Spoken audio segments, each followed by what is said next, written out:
Kemarin hari Senin, Pak Prabowo berada di Bangka Belitung untuk menyaksikan penyerahan barang rampasan negara dari aktivitas tambang ilegal. Ya. Ada 6 unit smelter yang disita atau dirampas kejaksaan dari kasus korupsi timah yang kata Presiden kerugiannya mencapai 300 triliun rupiah. Nah, Pak Mahfud melihat peristiwa itu, bagaimana pandangan Pak Mahfud? Apakah ini yang disebut sebagai pemenuhan janji Presiden bahwa dia akan memberantas korupsi dan mengembalikan kerugian negara? Ya, itu bagus ya. Artinya Presiden turun langsung untuk memulai eksekusi satu vonis dengan mengajak aparat penegak hukum tentunya yang bisa melakukan eksekusi, dalam hal ini Jaksa Agung. Itu bagus. Dan melakukan pengambilan lahan dan aset katanya senilai 300 triliun ya. Total kerugian negara, ya, Pak. memang dulu kan pernah ada vonis tuh untuk Harvey Mois kan. Ya. Total kerugian negara tuh 300 triliun menurut vonis pengadilan. Persis. Yang kemudian Harvey-nya dihukum dari 6 tahun dinaikkan menjadi 20 tahun atas seruan Presiden, karena memang layak Presiden menyerukan itu. Jadi begini, ini menyangkut pengadilan korupsi timah ya, yang dilakukan oleh Harvey Mois dan kawan-kawan, tentu ada atasannya lagi dan tersangka lain, yang kemudian pengadilan memutus negara dirugikan 300 triliun dengan, ini penting nih, dengan rincian komponen kerugian itu dari mana. Pertama, kerugian sewa alat sebesar 2,2 triliun. Ya.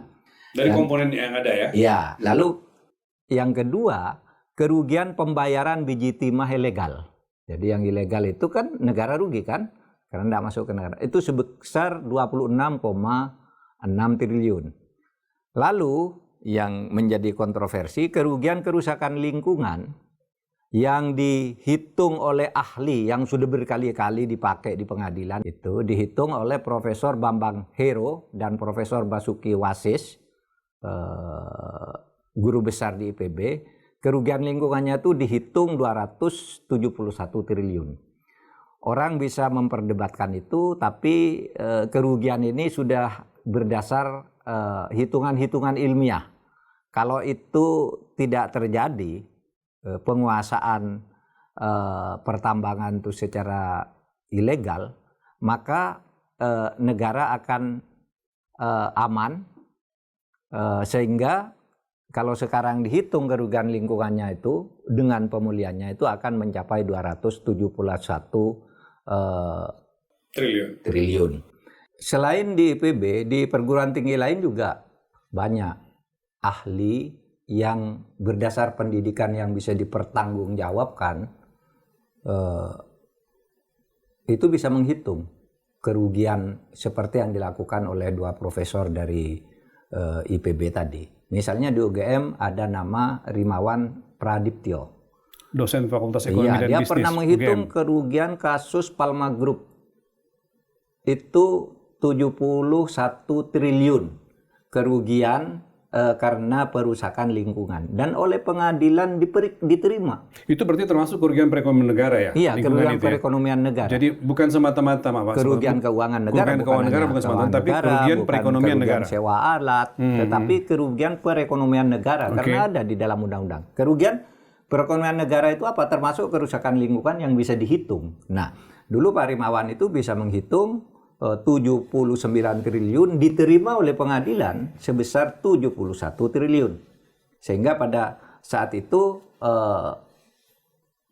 dendanya memang disebutkan sebesar 41 triliun, sesudah dikurangi macam-macam gitu ya, 41 triliun, tapi pengadilan lebih tinggi mengubah lagi, itu enggak apa-apa, tapi cara perhitungannya ada. Nah, yang dilakukan oleh Pak Prabowo ini adalah nilai kerugian sebesar 300 triliun berdasar putusan pengadilan. Sudah ingkrah berarti ya kasusnya yang ini? Mungkin masih berproses, tapi enggak apa-apa. Karena yang kemarin baru diambil itu 6 triliun ya. Ya, kemarin Atau itu berapa? Pak, makanya itu pertanyaan saya berikutnya.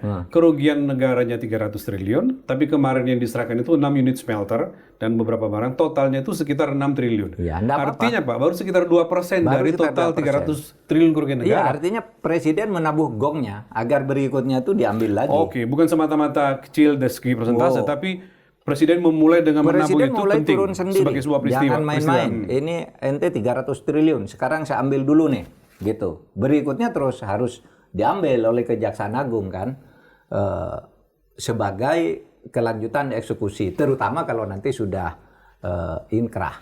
Nah, Kalau gitu Pak Mahfud, apa yang membuat selama ini kesulitan kita negara untuk memulihkan kerugian negara dari kasus korupsi? ya pertama ya, kalau nakal-nakalnya itu terkadang ada backing di lapangan. Yang kedua, tentu prosedur hukum harus hati-hati. Kan masih ada banding, ada kasasi dan sebagainya. Itu memang lama kan, tidak mudah. Kalau jeleknya itu, pertama ada backing-backingan. Ketika kita akan ke suatu tempat yang sudah jelas milik negara, kadangkala dihalangi. Saya mendapat informasi di suatu tempat tuh ada ratusan hektar perkebunan milik negara. Ketika mau didatangi oleh APH, yang menghadapi itu adalah seorang pejabat bintang 2, sehingga tidak bisa. Nah, kemudian baru datang ini Perpres 525 itu, nah mereka ini udah mulai minggir nih, yang tadi membacking ini. Dan sekarang Pak Prabowo memberi contoh. Perpres 525 penerbitan kawasan hutan. Ya, Oke. Perpres 525 itu adalah perpres tentang penertiban kawasan hutan, di mana hutan-hutan yang dijarah oleh perusahaan-perusahaan dan masyarakat secara ilegal itu diambil kembali oleh negara. Nah, ketika perpres ini turun, ya kan banyak tuh. Ya sekarang per hari ini informasinya kalau tidak berkembang lagi sudah mendapat 1.200.000 hektar yang diketahui yang dikelola atau dikuasai secara liar, sudah diambil Oleh Satgas PHK oleh ini. Satgas PHK ini. Kan masih banyak lagi di PKH seluruh ya, Indonesia. Satgas PKH, Iya, penertiban kawasan hutan.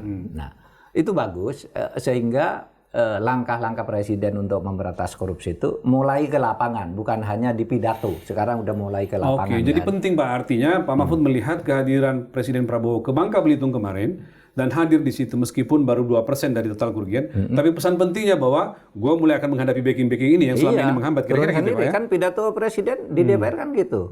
Para jenderal bintang 1, 2, 3, saya akan hadapi kau, kan gitu kan. Jangan backing lagi, itu pidato di DPR loh. Iya, iya. Nah, dia turun betul gitu untuk membuktikan bahwa dia akan hadapi mereka. Tapi Pak Mahfud, saya mesti menyampaikan kritik sejumlah orang juga bahwa apa yang terjadi di beberapa tempat, tindakan tegas pemerintah, aparat penegak hukum, termasuk misalnya yang di Bangka Belitung itu lebih pada upaya mengambil keuntungan, karena sejatinya bisa jadi terjadi pergantian pemain saja Pak. Siapa yang dulu dekat dengan pemerintahan lama aman, kali ini yang diuntungkan itu yang mungkin itu kritik sejumlah kalangan. Ada isu begitu sejak